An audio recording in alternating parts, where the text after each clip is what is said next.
30 seconds, okay. We don't have George at the podium yet.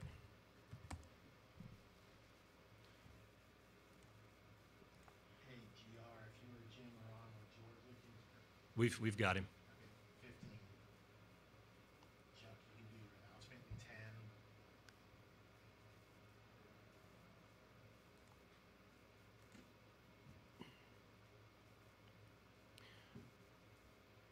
Good afternoon. We'll begin today's SEC Championship press conference with Georgia head coach Kirby Smart. Coach Smart, welcome back to the SEC Championship game. If you could give some opening remarks, then we'll open it up for questions.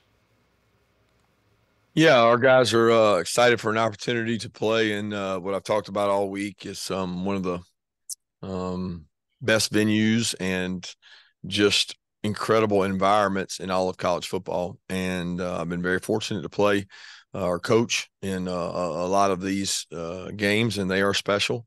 Our guys are excited for the opportunity. We're working hard at preparing for what is a really unique physical Alabama team, and our guys are got another day's work and another day's work tomorrow to put in to be ready for it. For media, please utilize the hand raise function to ask a question, and we will begin with Dennis Dodd of CBS Sports.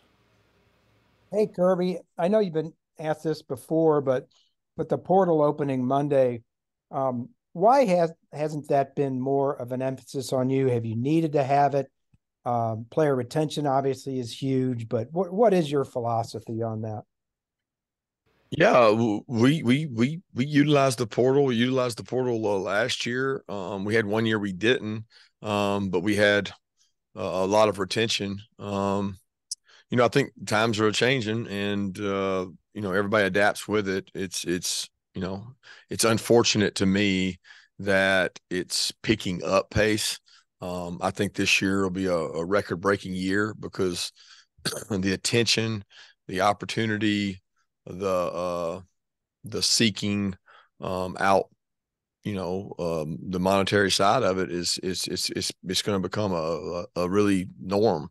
So our philosophy for the portal may be different than maybe what people actually use it for. We're trying to make our team better. We want to recruit really good high school players, and I think that's important to college football in our game, to recruit really good high school players and develop them. But unfortunately, the more that go in, the more we have to research the portal and take. Otherwise, you can't sustain. So it's not a matter of a philosophy. I would retain everybody on my team if I could, and I would play with the guys we have. But you have to take others in order to be able to field a team unless you want all freshmen. Next, we'll go to Jordan Hill of the Red and Black. Yeah, Kirby, what does the availability look like this week for Brock, for Ladd, for Rara, and for Tate? Yeah, great question, because I'm trying to figure that out myself. And I don't have a lot more answers now than I had on Monday. They have not been able to do a lot. Each one has worked kind of independently. Tate has done some drill work, some 11-11 stuff. Brock sprinkled in some of that. The other guys have been able to run and do some things, but we're going to find out today what their availability is, to be honest. So it's tough, because it bothers me that people have said out there that we sat these guys for the last game. That wasn't the case at all. They couldn't go. And I don't know if they're going to be able to go in this game. It's just unfortunate to have those kind of injuries, especially for starters, on offense. Next will be Chip Towers of the AJC. Yeah, Coach, we've talked a lot about Carson Beck this year and kind of his maturation. I just wonder if there's been any kind of moment where you felt like coming out of it that he had made sort of that breakthrough. Clearly at this point, he's an exceptional quarterback for you. I'm thinking like that 98-yard drive against Auburn, on the road. So moments like that, did you have that kind of moment with him? Certainly the Auburn experience, Chip, it was big for him in terms of confidence. It was his first true road test, like to be in that environment, have a tough environment to play in, and he did a really nice job in that game. But I can't pinpoint, one moment. I didn't see it like you saw it. It's like you have somebody that's been in your family or been in your house for a long time, and you treat them as family, and he was family for a long time before he started getting these opportunities. And I had seen his ups and downs and his trials and tribulations and the things he had gone through on the field. And he had already proven to me his talent level by the way he prepared last year. So I wasn't seeing things that I thought were like groundbreaking. There were things that I'd seen before, and his maturation has been a game by game process, and he's done a nice job of that.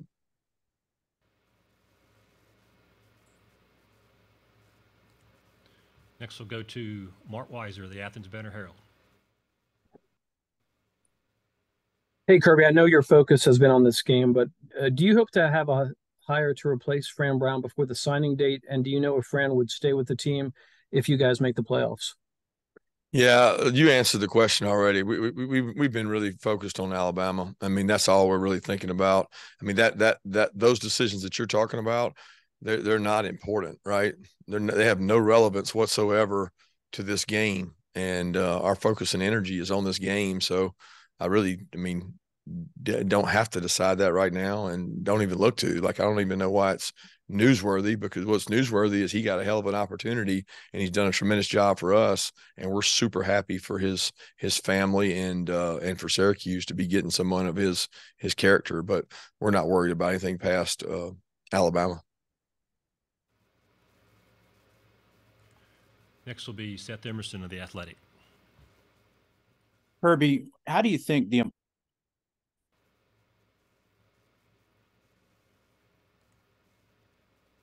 Seth, you muted your line. Go ahead. You got me? I do. Yeah. Kirby, sorry. How do you think the importance of this game is going to be impacted in the 12-team playoff era? And do you have worries that SEC teams might be hurt by playing in this game? I haven't really thought about it that way in terms of how it would be hurt in the 12-team playoff.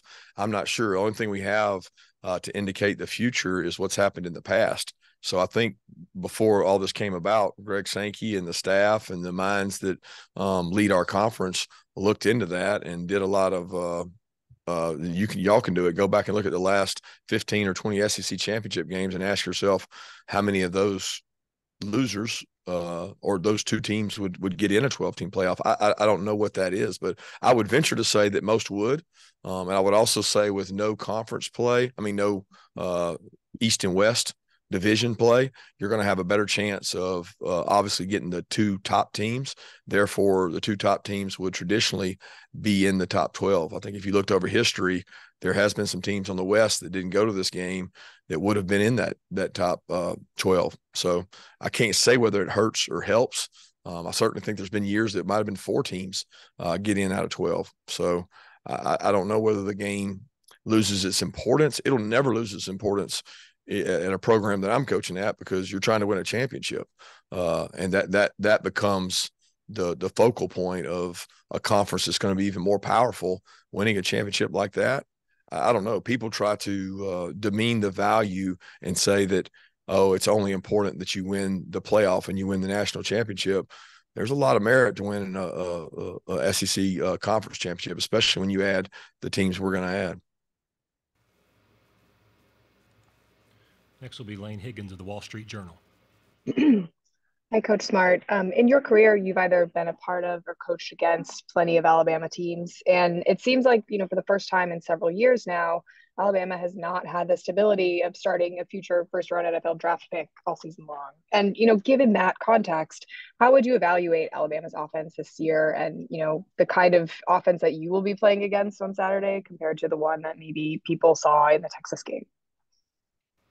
I didn't understand the first. You said first they don't have a first round offensive what?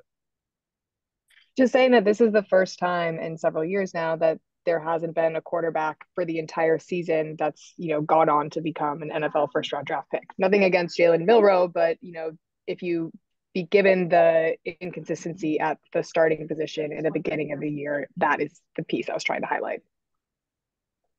Yeah, I'm not sure I still fully understand the question. How different is this team from the others? It's very different, if that's what you're asking, mainly. Yeah, just evaluating the offense and the kind of coaching job it's taken to get them to this point. Yeah, I think they've done an incredible job, because what you do is you take your players and you do what your players can do best. And although they don't have the exact same coordinator either. They don't have a lot of the same coaches they had 3 and 4 and 5 years ago, maybe when Mac was there or when Bryce was there. So they've taken their players and they've made their offense fit their players. And they do a really good job of that. I mean, I've had a lot of time to watch what they do and what they ask him to do. He's really good at what he does. It features their offensive line, which is the biggest, most physical offensive line in the country in terms of size and just sheer size and strength.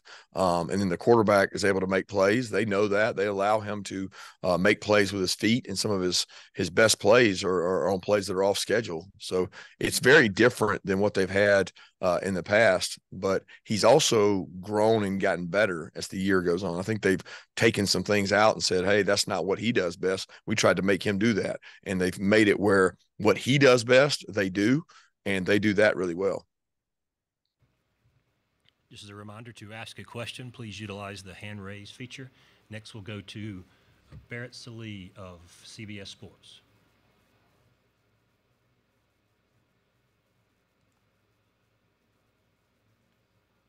Barrett, if you could unmute your line.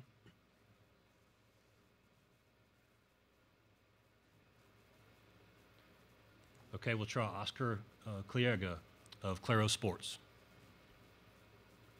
Thank you very much. Hello, Coach. Hello from Mexico. What is the most important thing in this week? The mental stuff or the physical stuff? And could you say some words to all the Mexican fans who will be watching this SEC championship game the next Saturday? Thanks so much. Gracias. Thank you, Oscar. The most important stuff would be the mental stuff. I think at this point, the physical part is what it is.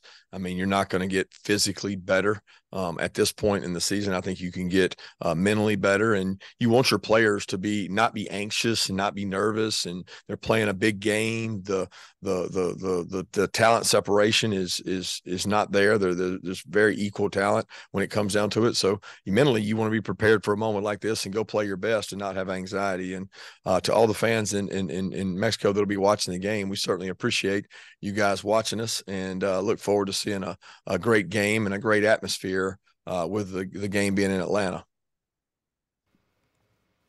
Next, we'll go to Tony Lopez of East Coast Gridiron. Hey, Coach. You've had a ton of star players come from your defense over the last few years. What makes this defense unique and special in your eyes this year? They've overcome so much. The couple of the injuries we've had of guys out, Ty Ingram Dawkins being out, Warren Brinson being out, Pop being out. We've had different guys out at different times. They're very similar to a lot of our other defenses that nobody really cares who gets the credit as long as we do well. We have not had a dominant player, and I didn't think starting the season that we would have a dominant player, but we have a good group who plays well together, have a great coaching staff on the defense side of the ball who puts together a good plan each week and tries to highlight the strengths of the players we do have. And we got experience.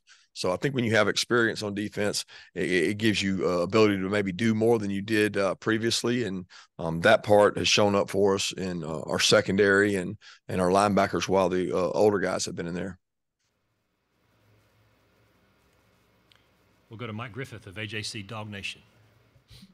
Kirby, could you share some insight as to how your staff works together in terms of you and Bobo and Muschamp, how far you go back, and some of the other guys that have been with Georgia in different capacities even before coming to your staff?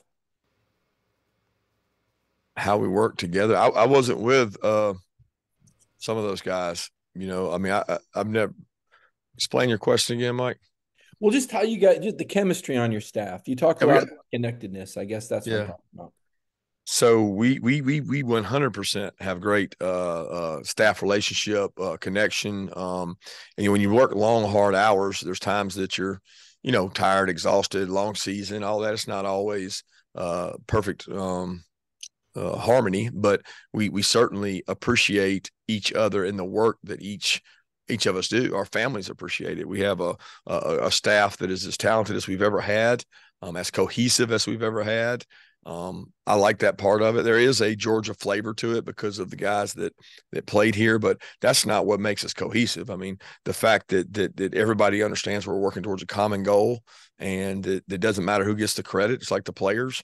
I mean, we have good relationships. Our guys enjoy being with their family, but they enjoy working too. So I really have been proud of the staff that we've created. And there's a lot of support staff that people never see behind the scenes that make up that family too. Let's go back and try Barrett Sallee of CBS Sports again. Hey, Kirby, sorry about staying muted earlier. Just after watching Alabama for a couple of days offensively, what do you make of their running back core, how they mix them in with Jalen Milroe, and specifically what Jace McClellan brings to the table? Yeah, they have really good backs. I mean, they rotate three guys in and out, and they all complement each other really well. They're powerful. They play behind a really good offensive line. Yards after contact, something that jumps off the screen at me. They don't go down at the first tackle. They catch the ball well out of the backfield. All three of them pick people up really well in pass pro, and we watch that, and they do. The first thing I look at on the back is, all right, what kind of protector is he on third down? Does he know who he has? Can he block them? Does he cut every time? Does he stay up? What is their strengths? What is their weaknesses as pass pro and pass receivers? And they have very complete backs, which you would fully expect at Alabama. Next, we'll go to Heather Dinich of ESPN. And Kirby, I'm wondering if you have any thoughts on why there are so many contenders this year, more than ever, for the college football playoff. That's the first part. And the second part is, because there are so many contenders, how concerned, if at all, are you that you have to win this game for the SEC to be in? I can't explain why. There's more I certainly haven't even thought of why that is. I always look at things as, everything happens for a reason, and you have the years you have, and there's been other years that there was close debates, maybe not as many as there are now. I certainly would think that the people with knowledge out there would say it has something to do with the portal, has something to do with the parity maybe that the portal creates. But I don't know that it's that as much as it creates haves and have-nots. I mean, the biggest difference to me I see out there is quarterback play at the high level. A lot of these teams that are, Wes, you called them contenders, really good football teams, they have really good quarterbacks for the most part. And I don't know the exact number, but of these teams in the top 7 or 8, I can think of 3 or maybe 4 of them that have quarterbacks that came by way of an experience somewhere else and moved in and had success. And quarterback play to me is one of the number one indicators of how good you are. And the teams that have them have a shot in every game. So they have an opportunity to win games. As far as your other question, I really don't even want to get into it. I want to focus on what we have to do to win this game. Next will be Nick Alvarez of AL.com. Yeah, Kirby, I was just wondering what you've seen from Caleb Downs this season, and if he looks like much of a freshman out there. No, he don't look like a freshman at all. He looks like a guy that's been playing for 3 years. He's instinctive. He's fast. He's fearless. He's everything that he was in high school. I mean, we got to see him. I've seen him play about 107-on-7 games at our stadium and at our facility when his high school team came over here all the time. And he's everything that we thought he was. Punt returner. He's just a football player that is instinctive, great tackler. Just what you draw up when you want a defensive back.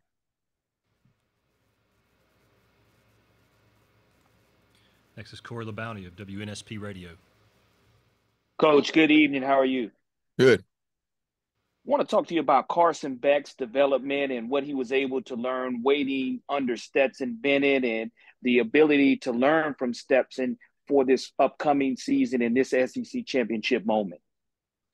Yeah, I think he would tell you that he learned a lot from all the quarterbacks that were here. People just keep forgetting that he was here with JT Daniels. So he sat in meetings with JT and Monk when they would go back and forth about what the read is, what we're looking at, how we're doing it. JT was a really bright quarterback, and Carson sat in those meetings, heard him, and then as JT moved on, he got to sit in and listen with Stetson and hear him talk and learn things. And he was really the entire time a sponge, and he was growing through all that. Like, we knew sitting in meetings that he was a very bright quarterback. He was right there with JT and Stetson in terms of competition, and it's clear that he was growing as he was experiencing all those reps and moments. And certainly glad that all those spring practices and fall camps, he just got so many twos reps to help him get to where he is now.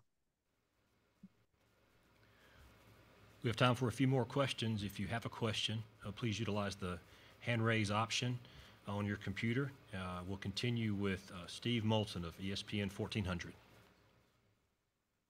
Hey, Coach, hope you're doing well today. I did want to ask about the secondary for the Crimson Tide. I know you just were asked about Caleb Downs, but Kool-Aid McKinstry in particular, how well has he played this year, you think, Coach?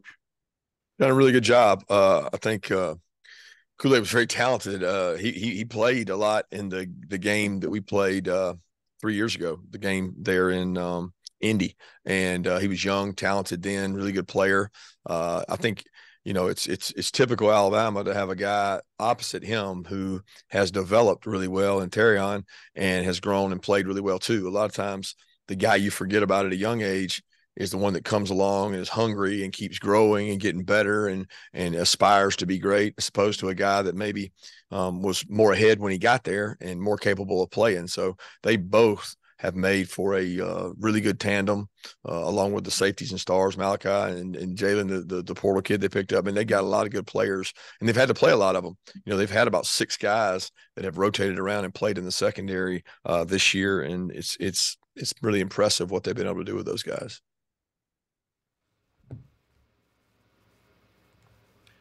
Next will be Joey Lamar of WSAV TV. Hey, Coach.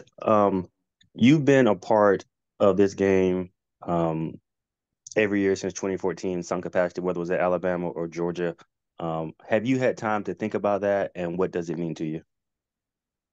Well, I don't know if that's exactly accurate. I don't know that we've been a part of it every year, but we've been in it a lot. That's for sure. I don't look at it. I look at it as only this year, because only this year matters. The past years, great experiences, great teams, but my focus is on this game and this team. We've got time for one more, and we'll go to a follow-up from Mike Griffith. Coach, I know that centers don't always get a whole lot of attention or love, but Cedric Van Pran's been a guy in your program that looks like one of your pillars. Can you share some insight as to what he's meant to the team and just his growth coming in? Yeah, he was a tremendous leader. We knew when he decided to come back, it would impact our team in more ways than snaps and blocks. He would be a major figure in pushing guys to be excellent, to reach their goal. He's one of the most driven, dynamic leaders I've ever been around. He just cares so much and is so selfless. I mean, his practice habits this week alone have been stuff of legend, and we'll be showing videos of how much effort, how far he covers down, how important it is to him. He's one of the guys that doesn't look out for himself. He pushes everybody, and that's hard to find. And he's certainly a super high quality leader. Coach Smart, thank you for your time today, and we look forward to welcoming you back to Atlanta tomorrow. Thank you, guys. For media on the call, we'll take about a 5-minute pause and commercial break on SEC Network, and we will resume at top of the hour with Alabama and Nick Saban. Also, a reminder, we'll be joined at the conclusion today, the last 30 minutes, 2:30 to 3 o'clock Eastern, with SEC Commissioner Greg Sankey.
Okay.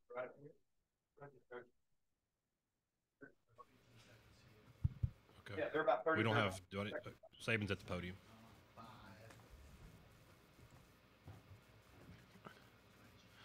Welcome back. We'll continue today's press conference with Alabama head coach Nick Saban. Coach Saban, we welcome you back to the SEC championship game. If you could give some opening remarks, and then we'll open it up for questions. Well, we're glad to be here, but first of all, I'd like to congratulate, Kirby and the Georgia team for going through an undefeated season and winning the East. They certainly had a fantastic season, and they've proven to be one of the best football teams in the country. So this is certainly a challenge for us to be able to compete in the SEC championship game against such a quality team. I'd like to thank the Southeastern Conference for making this one of the greatest venues in college football, Mercedes-Benz Stadium, the people of Atlanta, all the people who do a lot of work to make this game a first-class event. Our team is trying to focus on what they need to do to go play the kind of game that we'll need to play to beat a very, very good team, probably the best team we played all year. I think the challenge for you as a player is you've got to be ready to play and assume that the guy you're playing against is the best player you played against all year. And I think if you take that approach and channel your energy and enthusiasm into execution on the field, that'll give you the best chance to be successful. For media with questions, please utilize the hand raise function, and we will begin with Charlie Potter of Bama Online.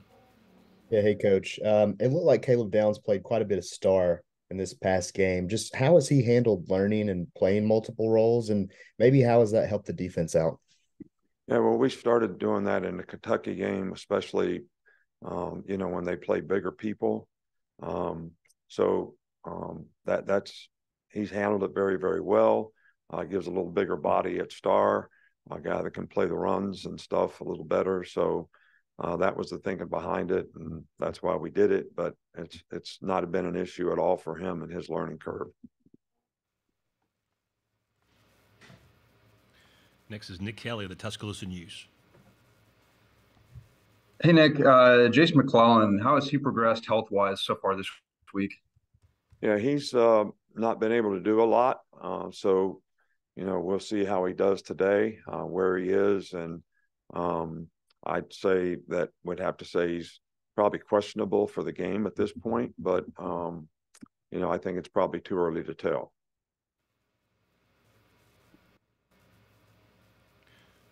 Our next question comes from Mike Rodak of 24/7 Sports.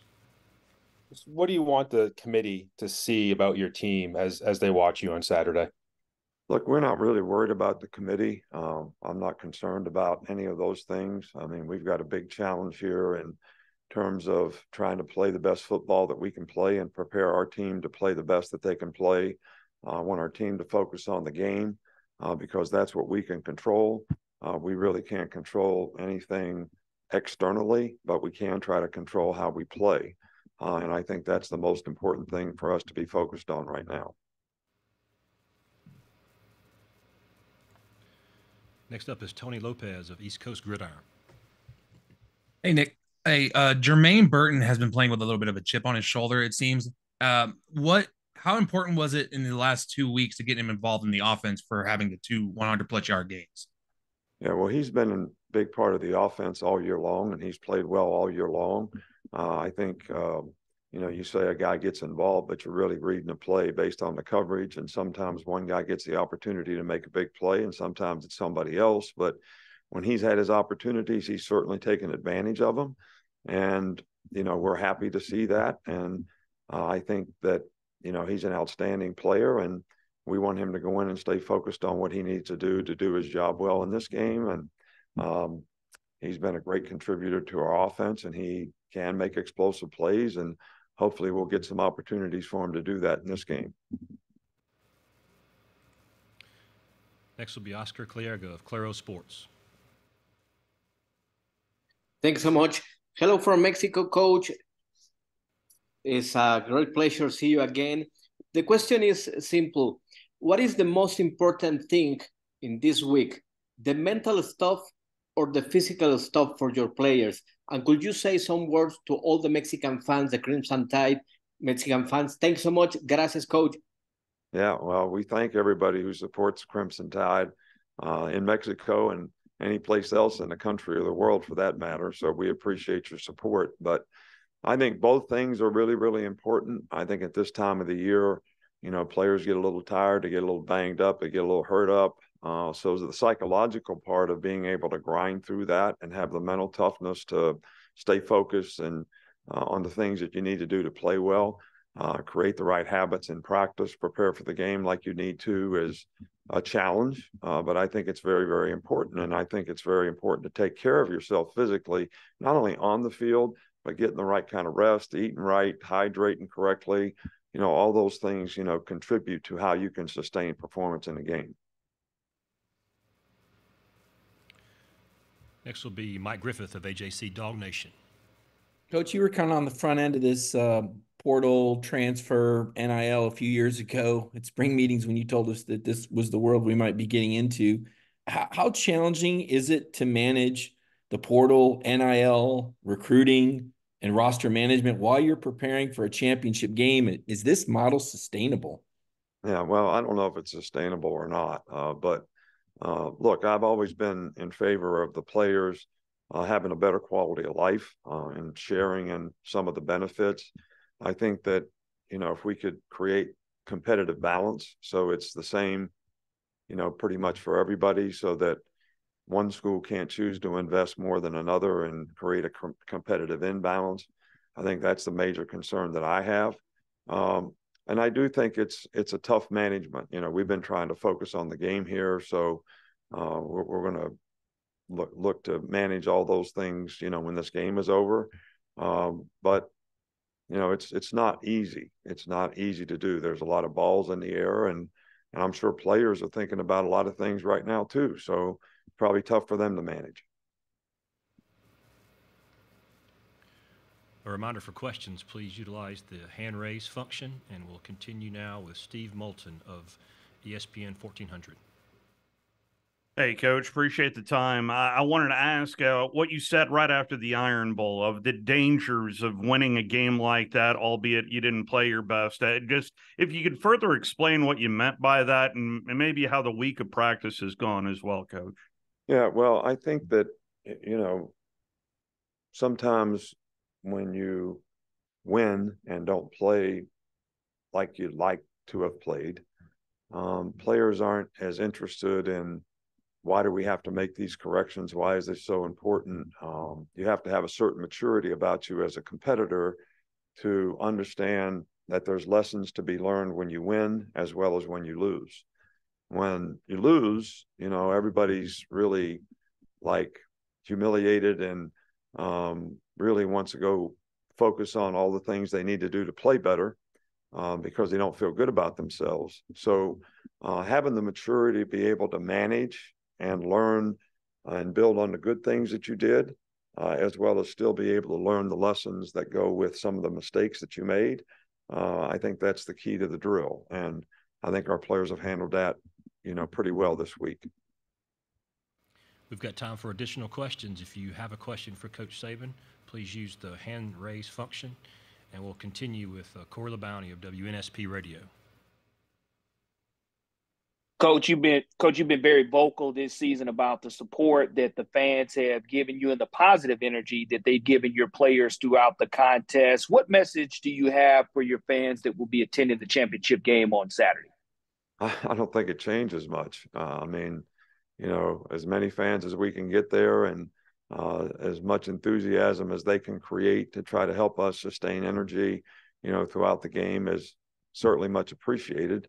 But it's also, I think, beneficial to, the players being able to stay focused and engaged on what they need to do in the game.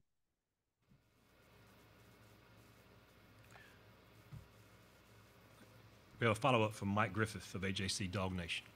Coach, I know we've all written the story about you and Kirby and the mentorship there. I guess I want to give you a chance. Could you share about some of your mentors that led you down this path to championships and greatness in college football? Yeah, well, I don't know about all the compliments, but I appreciate them. But, I had some great mentors along the way. First of all, I had a great college coach in Don James who actually encouraged me and talked me into becoming a coach, because it's not something I really wanted to do. And he was very well organized, and he really sort of looked at developing players not only on the field but off the field in terms of developing character that would help them be more successful in life, which is something we've always tried to do. Bill Belichick was a great mentor in terms of organization, football, from every part of the organization, how you evaluate players, the kind of players you want on your team, the kind of team you want to have, the kind of system you want to use. So George Perlis was a great mentor at Michigan State. It's the first opportunity I had to be a coordinator, first person to give me responsibility. And, he had been very successful with the Pittsburgh Steelers and, winning 4 Super Bowls there. So those 3 guys probably had the biggest impact on me. But I've had and learned so much from so many people. I hate to leave anybody out because I've never really invented anything in this game. Always just learned from other really good coaches and good teachers. We have a follow-up from Steve Moulton as well. Coach, where do you think your team has improved the most since Texas in particular, Coach?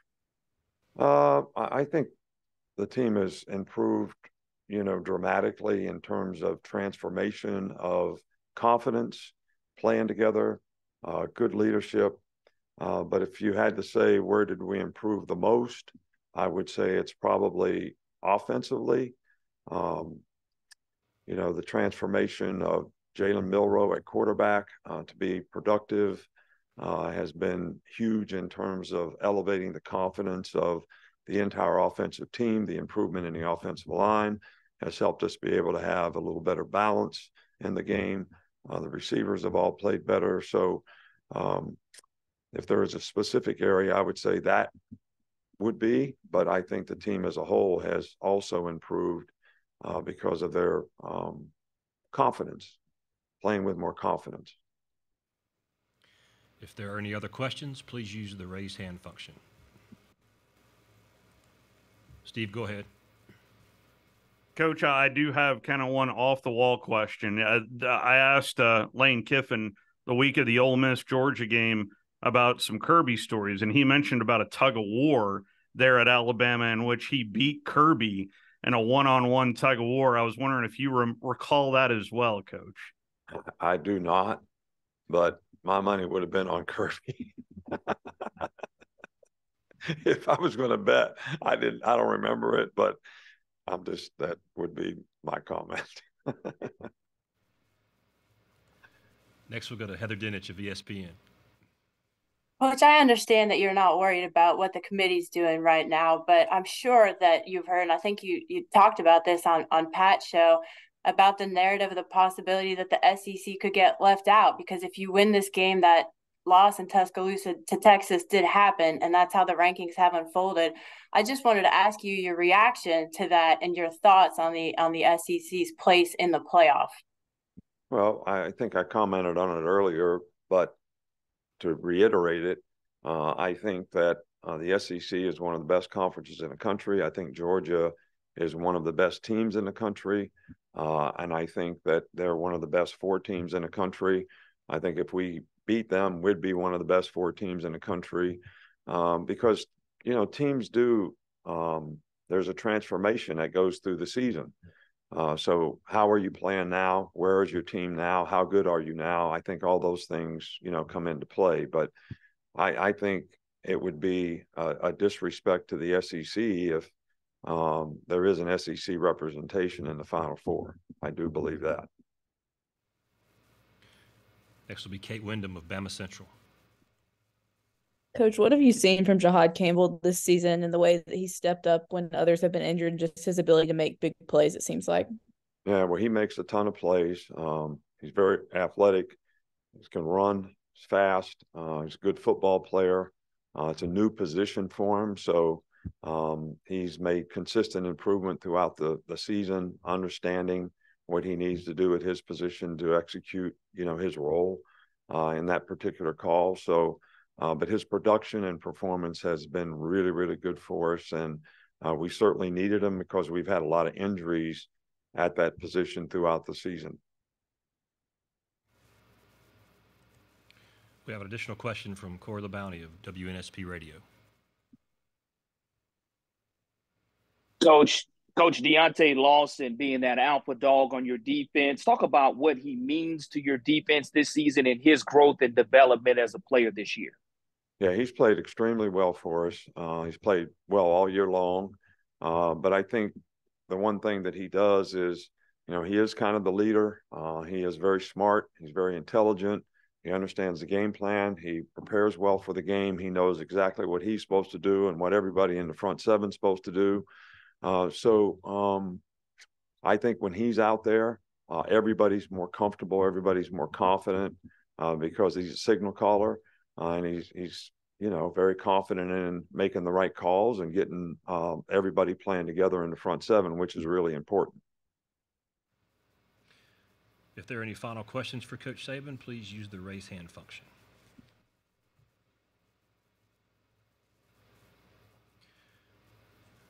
All right, Coach, that's going to wrap you up for today. Thank you for your time, and we look forward to welcoming you back to Atlanta tomorrow.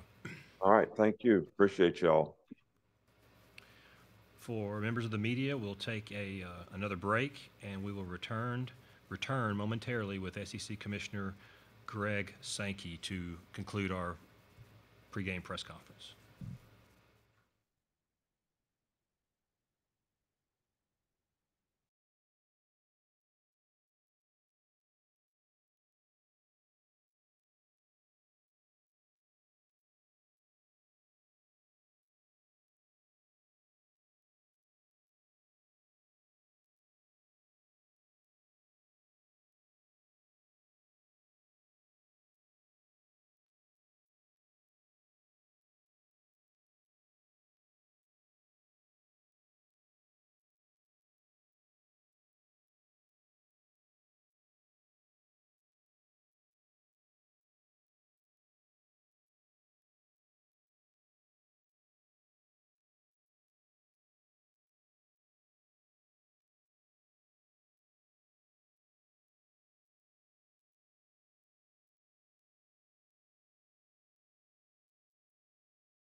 Hey, good afternoon. Welcome to the rowdy fans of Mercedes-Benz Stadium. We're here for an apocalyptic meet.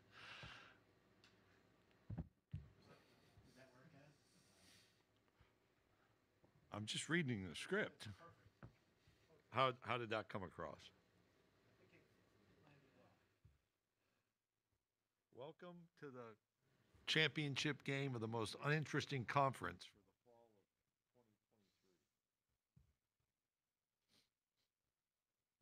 Corey, you're going to keep the mics muted till I give you the thumbs up, right? We make any announcements today? We make the Mercedes-Benz thing announcement?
Okay.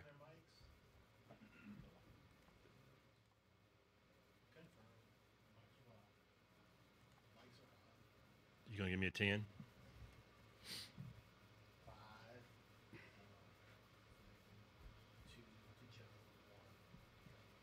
Thank you. We'll continue our championship press conference now with SEC Commissioner Greg Sankey. Commissioner will have some opening remarks, and then we'll take a few questions from the media. So with that, Commissioner Sankey, welcome back to Atlanta. Thanks, Chuck. It's good to be in Atlanta. It is the 30th SEC football championship game that we played in the city of Atlanta. And as I speak to you this afternoon, we are hitting send on a press release announcing the extension of our agreement for the SEC football championship game to be hosted here at Mercedes-Benz Stadium through at least 2031. That's as an agreement we established in 2016. It was poised to conclude in 2026, and through the good work of our staff and our hosts here in Atlanta, we're pleased to announce that extension. There's also an additional opportunity to extend through 2036. As I alluded to, there's a long history starting in 1994 of the Southeastern Conference Football Championship game being hosted here in Atlanta, first in the Georgia Dome and most recently in Mercedes-Benz Stadium. And we look forward to Saturday's matchup between the University of Alabama and the University of Georgia football team. Some specific thank yous. It's been an honor to come to know Arthur Blank, the owner and chairman of the Blank family of businesses, the owner of the Atlanta Falcons and Atlanta United. We appreciate his commitment to college football and to the Southeastern Conference. My friend Rich McKay, the CEO of AMB Sports and Entertainment, Tim Zalowski, the president of AMB Sports and Entertainment, Frank Poe, who is the leader of the Georgia World Congress Center, where we conduct our fanfare. We'll have game day with us on Saturday morning, along with SEC Nation. Mayor Dickens from the city of Atlanta, along with Jeremy Hammond from our staff.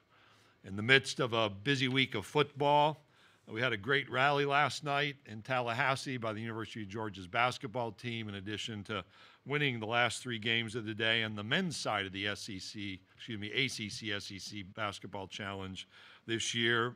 You never want to tie, but we split those games with our ACC colleagues. 14 games played. The SEC won 7 and the ACC won 7. We're looking forward to today when we have 9 women's games scheduled. We're trailing right now, so looking for a rally among the SEC women's basketball teams. As I go back to football, we're proud that over 60% of our football games this season were complete and total sellouts on our campuses. The level of fan participation that we've seen over the last decade has been encouraging. Many speak of dips and decreases, but since our last expansion, we've seen continuing interest. That leads us into the conversations about next year when we move to a 16-team conference, welcoming our friends and colleagues from the University of Oklahoma and the University of Texas. Our championship game itself is the 4th time that Alabama and Georgia meet in this game. A lot of speculation, a lot of conversation about what happens with the CFP selection committee. No conference in the CFP era comes close to matching the success and achievement of the Southeastern Conference each year and over time. In fact, we have an enormous winning record. We have proven ourselves in this postseason format, and we're confident that we will continue to be, for the 10th straight time, the only conference to be represented in each of the college football playoffs by at least one of our teams. For our young people involved in playing football, our student athletes, this morning we announced that Brady Cook is the SEC Football Scholar Athlete of the Year. His accomplishments in the classroom and on the field and around the community are most worthy of this recognition. So our congratulations to Brady, not only for his leadership of the Missouri football team this year, but also for his impact as a Scholar Athlete of the Year in the sport of football. We have 2 football players named to the All-State AFC Good Works team, Makai Wingo of LSU and Ladd McConkey of Georgia. Our congratulations to them. As we move through Saturday's championship game into bowl selection on Sunday, we're always intentional to remind our fans that despite what you may see as speculation on social media and through various reporters, until the SEC announces its bowl lineup, those are not finalized. We move beyond the naming of our bowl teams on Sunday to attend the induction, the National Football Foundation Awards dinner in Las Vegas of 5 new members of the College Football Hall of Fame with SEC ties. Tim Tebow from the University of Florida, Jeremy Maclin from Missouri, Eric Berry from Tennessee, the former head coach at the University of Georgia, Mark Richt, and a dear friend of mine, the 6th commissioner of the Southeastern Conference, who's being inducted into the College Football Hall of Fame based on his accomplishments, is head coach at the University of Central Michigan, Roy Kramer. One of my delights in life is to come to know Roy first as a colleague when I was the Southland Conference commissioner and looked up to him in his role in the SEC, and now as a friend throughout the years of his retirement and my time over the last 20 plus years with the SEC. And it is a joy to see, it will be a joy to see Roy honored with this Hall of Fame entry. On a non-football note, I do want to recognize Kaylee Dickinson, a member of Georgia's swimming and diving team, who is one of 9 finalists for the NCAA Woman of the Year. That award will be announced in January at the NCAA convention. There are any number of current issues happening around the SEC and college football. I'll touch on just a few of those. We've had a working group throughout the season in conversation on the issue of helmet or coach-to-player communication, the form of which still remains to be determined. We have looked at wearables and helmet audio capabilities from different vendors. We'll continue to engage in that research. Looking at some of what's happened this year has accelerated that conversation. We have updated our athletics directors on these initial efforts. We've actually had some opportunity for our staff to observe the functionality of these mechanisms within full stadiums. And we look to the opportunity to work more closely with the NCAA Football Rules Committee to see what may be possible for the 2024 football season. We have been preparing for the 2024 schedule. Some of that has leaked out through our broadcast partner. We will announce, though, formally the full, accurate, and complete 2024 football schedule. We've announced the matchups. We will announce the dates. That will happen on December 13th in a special show on ESPN and the SEC Network. We're proud to present our schedule through these unique programming opportunities and look forward to that type of opportunity continuing, perhaps with a higher level of confidentiality, though, in the future. We have a lot of work to do for the 2025 season and beyond. That work has been ongoing since our growth, our announced expansion in 2021. We have used time wisely.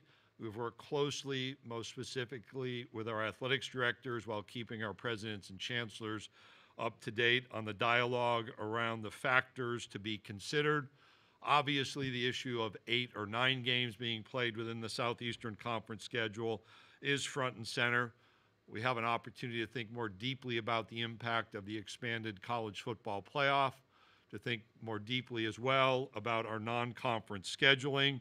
We've been assigned the task, to the extent possible, of creating more fairness and more balance through our conference schedule.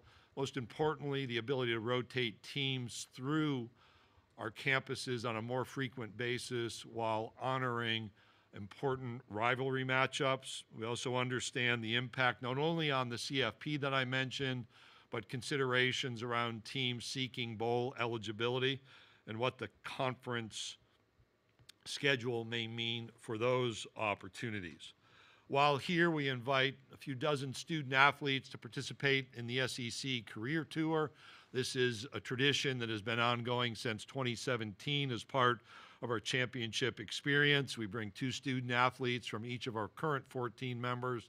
They have spent time learning about career opportunities at Mercedes-Benz Stadium with a public relations agency here in Atlanta, Jackson Spalding, with Learfield, with Trilith Studios, and with Microsoft. In the past, we've involved the Atlanta Hawks, the Falcons, the Braves, Turner Broadcasting, Chick-fil-A, Home Depot, UPS, and Delta Airlines in presenting our student athletes to corporate opportunities and presenting corporations to our student athletes who will be soon entering the job market. It has been reported that I spent the early part of my week with 3 of my commissioner colleagues, Jim Phillips from the ACC, Brett Yormart from the Big 12, and Tony Petitti from the Big 10 in Washington, D.C., continuing our discussions about the need for uniformity in the standards around college athletics, as we have seen the patchwork of state laws introduced beginning in 2021 and changed in the year since that adoption. Our student athletes ask us to pursue consistency among the standards used to conduct college athletics. Our student athletes have told us they deserve better than this patchwork of state laws. Their future colleagues, prospective student athletes, deserve better than to have to learn how to explore campus opportunities as a college student, while also trying to figure out myriad state laws that may vary based on the nature and number of opportunities presented to them in recruiting. These are important opportunities. We fully respect the important issues on the agenda for Congress, both in the House and the Senate, and those that face the White House and the White House administration, yet it's still important for us to continue this dialogue with a desire to return some national standards to the conduct of college athletics. So with that, I'll stop my opening remarks. We look forward to an exciting game and entertain any questions that you may have as members of the media. For questions, please utilize the raise hand function, and we'll begin with Zach Klein of WSB TV. Go ahead, Zach. Greg, I appreciate your time. Hope you can shed some light on an exciting issue for us here at WSB in Atlanta and all the ABC affiliates around the country. What does the 2024 SEC broadcast window look like? And will that 3:30 game be the #1 game of the week, or are you going to move that to prime time? The broadcast windows become all day from an ABC standpoint. Now, obviously, there are other conferences with those affiliations. We have our ESPN, our ESPN2, ESPNU, and SEC network commitments.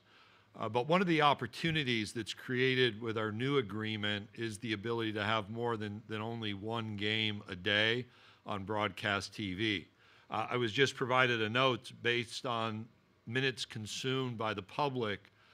The SEC was the most viewed football conference this fall. That's really important because of the limitations we currently experience on broadcast TV opportunities. So for the ABC affiliates looking to 2024, knowing the interest that already exists in the Southeastern Conference with the relatively small number of television broadcast opportunities, by that I literally mean over-the-air broadcast, knowing that will expand, we're going to have more access to households. The day itself will look much like it does now, an early window, a midday window, and a primetime window. We are accustomed through our CBS relationship that the best game of that particular day was often selected by CBS to go into that 3:30 window. There was that one doubleheader this year, the LSU-Alabama game that was played in the evening. We don't have those same limits. So the best game of the day might be in prime time with great frequency. We will always have a 3:30 p.m. Eastern Time SEC game broadcast on ABC, but a little bit more variability and a lot more access. I'll also note that our staff is already working on what that broadcast schedule might look like. That won't be released until midsummer, but remember, elements of that were on a week-to-week basis through the seasons over the last few decades. When we arrive at Media Days, we expect to have right around half of our total season games identified for certain broadcast windows. Working with ESPN, ABC, and on the SEC network, the opportunity to know the noon Eastern Time kickoffs throughout the season will allow our campuses and our fans to plan rather than having those 6-day and 12-day experiences around that early kickoff. We'll have some flexibility between the midday and the primetime games and some scheduling, which is a bit of an hour differential rather than just waiting and wondering about the entire broadcast day. So great question, and really excited about the opportunity with Disney, ABC, ESPN, the SEC network, and even the ESPN Plus digital platform in the future. Next will be John Talty of 24/7 Sports. Hey, Greg, I feel like you already kind of hinted at it with your opening statement, but since it's the hot topic right now, do you believe that the SEC should have a team in the playoff regardless of the outcomes on Saturday? And if so, do you think the committee will see it the same way that you do? I do. I think people would expect me to answer that I do. The overall rigor of our schedule, just starting with some simple facts, there are 3 teams currently ranked in the top 10 with 3 or more wins over top 25 teams as the rankings currently exist. 2 of those teams are Georgia and Alabama. Obviously, Georgia's distinguished itself the last 2 years as the national champion, is undefeated to this point. We have a 1-loss Alabama team that has continued to improve, has won some significant games and has won games by significant scores and has won some close games. I think the rigor of this schedule within the SEC has been recognized over time. Not a secret that we didn't have the non-conference success across the board that we've become accustomed to, yet I think the level of football here is still the highest that could be played. I'll also point candidly, John, to the realities when the SEC teams have entered the college football playoff format. Our success is unparalleled. It's envied by everyone else. We've lost in the semifinal once to a non-conference team, twice in the championship game. The only other losses we've experienced are to ourselves in the national championship game. And that's the entirety of our record is a basis for the assurance that we will have a team in the CFP for the 10th consecutive year. Next is Seth Emerson of The Athletic. Hi, Greg. Hi, Seth. And you touched on the SEC championship, and I'm curious its role in the new 12-team playoff era. Is there any worry that it has less import, and for instance, teams that are seeded 7th or 8th may be better off by not playing in it, rather than teams that have to play in it, and teams that play in it and lose it might risk falling out of the field? You think about this history of a conference championship game and the memories of Roy Kramer and what he felt when it was originally introduced. Oh, the SEC will never have another contender for the national championship. I'm certain. In fact, I've seen some of the transcripts and reports from those questions. It didn't quite work out that way. When the college football playoff was expanded and more was added, plenty of speculation. And so I go to the framing of your question. Let's look at the last 2 years. Last year, we would have had a team after the regular season playing in this conference championship game for an opportunity to be in the playoff because of that conference championship opportunity. You could have had that back, I have to remember early in my career, I think our 15 and 16 championship games the same way. This year, you could have 2 teams playing for a bye. Conference champions still matter and are part of the expanded format. So I don't use the word worry. We certainly think about it. We have had conversations about what it may mean. I've referenced the need to continue to think through the schedule in a big picture sort of way. I don't narrow it down to only conference championship games because I think what we have created first has been the envy of others. So now all have a conference championship game following our lead. It provides a rallying point for your season, certainly a level of excitement on Saturday that will be remarkable by comparison. And I think that can continue into the future, knowing how much SEC championships mean to each of our football programs.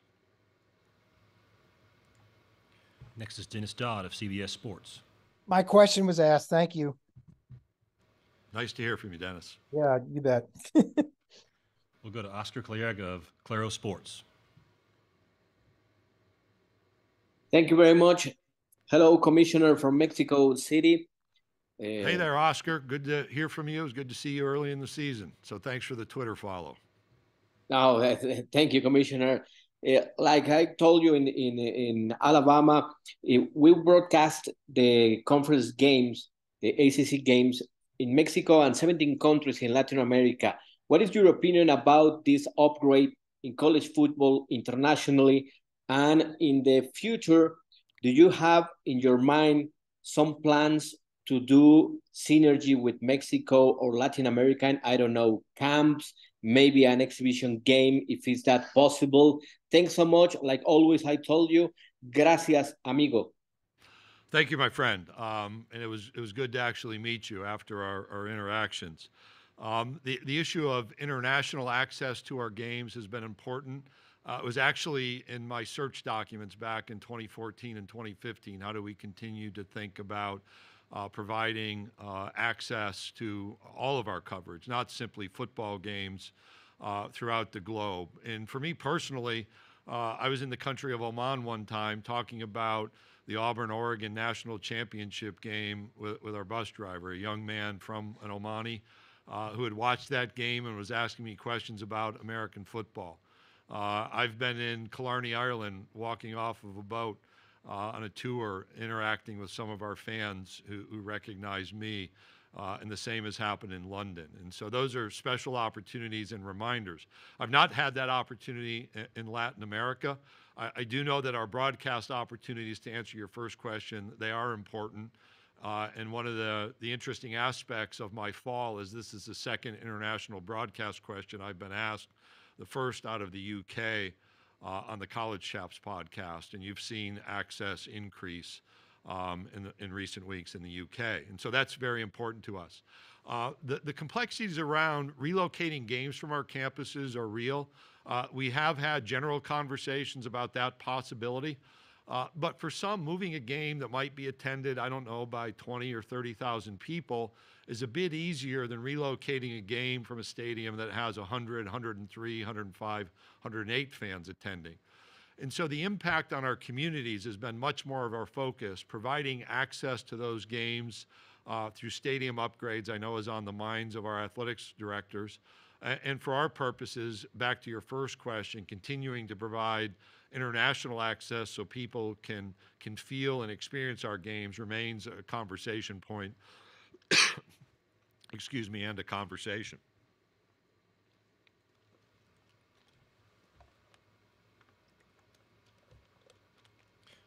Next, we'll go to Heather Dinich with ESPN. Greg, with such a deep field this year for the CFP, there's been a lot of buzz and excitement about the 12-team playoff coming. And I'm wondering if you can simply explain to fans why it's not happening this year, and could it have happened? Am I able to simply explain that? No.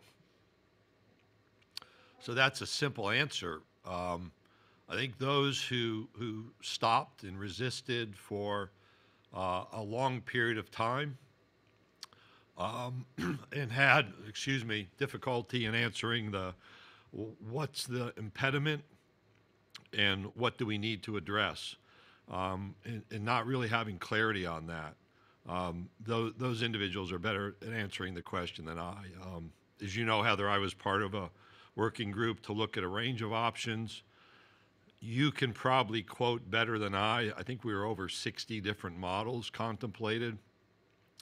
Settled on the 12 because it met a lot of the considerations, priorities, and asks. I'm excited about the future. I think this year, as you say, is a really good indication of what it might mean and the opportunities beyond just 4 that will be present in the future. But I was one who thought this move was appropriate, and the fact that it didn't happen more timely that's just life. We've got 4. We're excited about the 4, and we look forward to the 12. Next is Sydney Spence of CBS 42. Hello. So I have a question. I think you kind of hit it on this slightly, but just regarding the future of the SEC championship game in Atlanta, we just wanted to know, with the addition of Oklahoma and Texas joining the league, are there any plans to move the championship game to another location? There are not. The great thing about both Oklahoma and Texas and their leadership is they very much want to be a part of the Southeastern Conference. The history now, about to be 30-year history of our championship game, 28 of them here in Atlanta, is one of which they're fully aware. I think if they both or each or individually have the opportunity to participate in our championship game, there'll be great excitement here from our new Westward members and from any of our Western members that might have access. So we're looking forward to the future here in Atlanta. Next is Wes Pruitt of 4-Star Sports Media. How you doing, Commissioner? Just wanted to get an idea of your thoughts on Bobby Petrino being announced as the new offensive coordinator in Fayetteville, Arkansas. You know, it was interesting. No one asked me my opinion last year when he was announced as the new offensive coordinator at Texas A&M. So he's been back in the league. You know, there's history, but I consider that to be history. I had the opportunity to work with Bobby when he was the head coach at the University of Arkansas. Obviously, things changed. He's been back for a year. By all accounts, did well in his work at Texas A&M, and I look forward to saying hello to him next time I'm in Fayetteville. Our next question will come from Tony Lopez of East Coast Gridiron. Hey, Greg. Hey, I'm wondering, depending on the success of Texas with the Big 12 championship and possibly making it into the playoff, how does their success help the SEC going into next year? I had the opportunity in October to be a part of the OU Texas or Texas OU game. I try to walk the line finally on those rivalry games. I was blown away by that experience. The level of excitement around the game itself, but the interaction that existed between myself and just fans in attendance. I had to walk through the old Cotton Bowl Stadium, narrow stairways to catch up. Went to find Jay Hartzell from Texas. I had seen Joe Harris, the president at Oklahoma. Just walked through the fans, took pictures, heard the SEC chant from both groups. I think that's an indication of a base level excitement about our new relationship. The game that day between, at that point, two undefeated teams magnifies the natural excitement. And I experienced some of that last year in Austin when Alabama played at Texas, and this year when Texas played at Alabama. Experienced that day in College Station when Oklahoma scored, the eruption from the Texas A&M fans. I think that's what makes our conference special. Both of them will fit into these rivalries. They'll be in new places with new experiences. We'll send our teams to Austin and Norman, many of them for the first time. It is going to be an incredible season in 24 and an incredible future for the Southeastern Conference as a 16-member league. Next is Corey LeBounty of WNSP Radio. Good afternoon, Commissioner. It was great to see you in that electric environment on Saturday in the Iron Bowl, and just wanted to get your thoughts on what the slogan, "It Just Means More," means to you. You know, it began in a creative experience with TRG, our ad firm, as we were trying to create just some spots and a tagline that fit the Southeastern Conference. And we'd never hit it right. And I walked in and I said, you know, what we have doesn't work. And I was asked, well, what do you think sets the Southeastern Conference apart? And I said, you know, what we do just means more. And they asked me to explain that. And I actually started with our universities and their leadership role in our states over time, remembering the Southeastern Conference was created in the midst of the Great Depression. The economic, the educational impact, the social, the cultural impact, sure, the sports impact, the rallying point that our universities represent. In our region, it just struck me as having so much more depth and meaning, where there might not have been Major League Baseball teams historically or NFL teams. It was a college athletics program, a college football team, a college basketball team, history you hear about college baseball and how our baseball's improved. The people could touch, they could feel, they could be a part of. And when you're in those moments, the pregame at Jordan-Hare last Saturday, it's my probably fifth time to be at that game in Auburn, is unlike any other. You know, the hairs on the back of your neck stand up. When I talked about walking into Kyle Field at the end of that game between OU and Texas, they announced the score, the roar, and you find the passion around Texas A&M in that rivalry. The first time I walked into an Alabama-Texas A&M game in the brand new Kyle Field as the SEC commissioner, and just felt the passion that day. Being in Fayetteville, Arkansas, when they played Texas in 2021, by happenstance, just weeks after announcing our expansion to 16. That's a special moment and defines it. And I could go on, to be in the Swamp, to be in Jacksonville, the Ole Miss Georgia game at night, Sandstorm. I'm proud of what Vandy's doing around their facilities.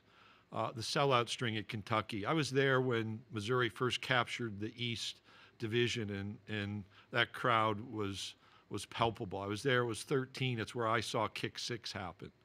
A night game in Baton Rouge. The Egg Bowl that I was at Thursday night. You could just go on, and you transfer that to basketball. I think just speaking those names and those places and those stadiums and those experiences illustrates that tagline in a meaningful way. And I'll finish the answer with the interactions with people who've been part of that experience, some of whom are on this Hall of Fame list, others who are in the College Football Hall of Fame, texting Archie Manning earlier today to have Eli and Peyton here to relive memories. That's a description of what means more to people. I think that's a great question to end the press conference on. Commissioner, thank you. Thank you. Members of the media, we will send out transcripts and full video momentarily. We thank you for being with us today, and for those joining us in Atlanta, safe travels. Thank you.